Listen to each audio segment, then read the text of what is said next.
নমস্কার বন্ধুরা, কেমন আছো সবাই? আমি জয়ন্তী। আজ আমি তোমাদের সাথে শেয়ার করছি একটা এয়ার ফ্রায়ারের রেসিপি। আজ আমি বানাচ্ছি কুমড়ো আর উচ্ছে ভাজা। তো এটাকে প্রথমে ধুয়ে পরিষ্কার করে কেটে নিয়েছি। তারপরে এর মধ্যে নুন, হলুদ আর ওই সামান্য একটু জাগরি পাউডার দিয়ে আর অলিভ অয়েল স্প্রে করে খুবই সামান্য পরিমাণ তেল, দেখলে তোমরা বন্ধুরা আমি কতটা ব্যবহার করেছি, তারপরে মাখিয়ে এটাকে আমি আধ ঘন্টার জন্য রেখে দেবো।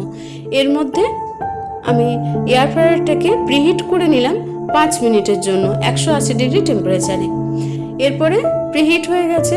এরপরে আমি যেটা জল জমেছিল সেই জলটাকে বাদ দিয়ে একটা প্লেটের মধ্যে নিয়ে, প্লেটটা কিন্তু ছিদ্রযুক্ত, মানে ফুটো থালা বলে যেগুলো, সেই ছোট, তো এর মধ্যে দিয়ে আমি এটাকে কুক হওয়ার জন্যে দিয়ে দেবো প্রথমে।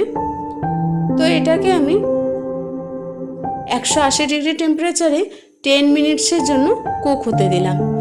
এখন দেখছি প্রায় 50%-এর উপর সেদ্ধ হয়ে গেছে এবং এরপরে একটু নাড়িয়ে চাড়িয়ে উল্টে পাল্টে দিলাম জিনিসগুলো।